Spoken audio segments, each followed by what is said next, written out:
السلام علیکم ورحمۃ اللہ وبرکاتہ۔ سورۃ البقرہ آیت نمبر 42۔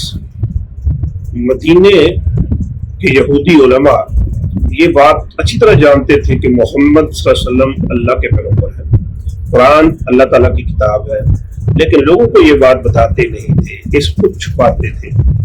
اس آیت میں اللہ تبارک و تعالیٰ نے انہیں ایسا کرنے سے منع فرمایا ہے۔ چلیے آئیے میرے ساتھ دیکھتے ہیں اس آیت کا ترجمہ۔ اعوذ باللہ من الشیطان الرجیم، بسم اللہ الرحمن الرحیم۔ ولا تلبسوا الحق بالباطل، اور لا نہ تلبسو تم ملاؤ، یہ لفظ ہے تلبسونا، تم ملاتے ہو۔ اس کے ایک معنی ہے کہ تم چھپاتے ہو، ڈھانپتے ہو۔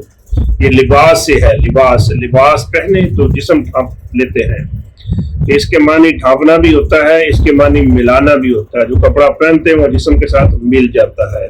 تو تلبسونا کا معنی ہوں گے تم چھپاتے ہو، دوسرے معنی کہ تم ملاتے ہو۔ یہاں اس کے معنی ہے ملانا۔ تلبسونا تم ملاتے ہو، نون گرا کے شروع میں لا لگا دیا تو بن گیا لا تلبسو، نہ ملاؤ۔ اور لا تلبسو، نہ ملاؤ، کس کو نہ ملاؤ؟ الحق کا، حق کو، کس کے ساتھ؟ بالباطل، بھی ساتھ، الباطل جھوٹ، بالباطل جھوٹ کے ساتھ۔ ولا تلبسوا الحق، اور نہ ملاؤ حق کو، بالباطل جھوٹ کے ساتھ۔ اللہ تبارک و تعالیٰ یہودیوں کو منع، حق کو جھوٹ کے ساتھ نہ ملاؤ۔ وَتَكْتُمُوا الْحَقَّ وَأَنْتُمْ تَعْلَمُونَ، اور تَكْتُمُوا، یہ لفظ ہے تَكْتُمُونَ، تم چھپاتے، اور تَكْتُمُونَ کا نون گرا کے شروع میں لا لگا دیا۔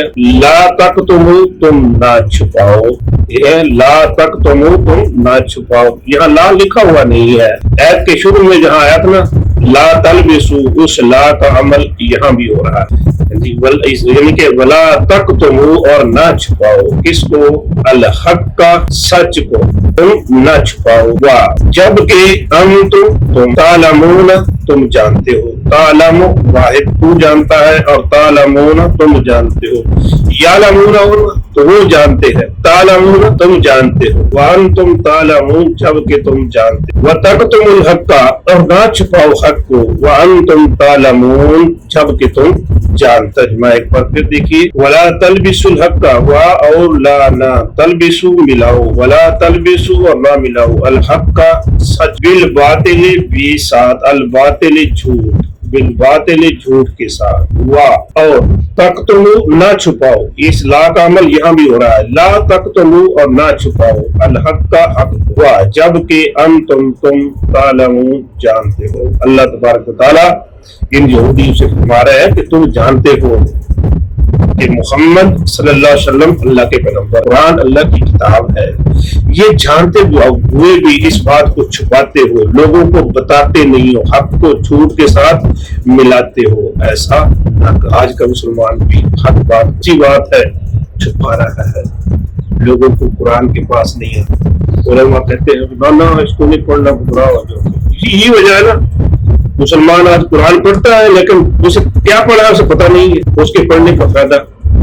قرآن اللہ تعالیٰ نے ہدایت کے لیے بھیجا ہے، اس کو پڑھے، اس پر پھر عمل کرے، پھر معاشرے سے یہ جو نا بدعات، خرافات، برائیاں سب ختم ہوں گی جب قرآن کو ہم پڑھیں گے، سمجھیں گے، اس پر پھر عمل کریں گے۔ اللہ ہمیں قرآن کو پڑھنے، سمجھنے اور اس پر عمل کی توفیق عطا فرما۔ وما توفیقی الا باللہ۔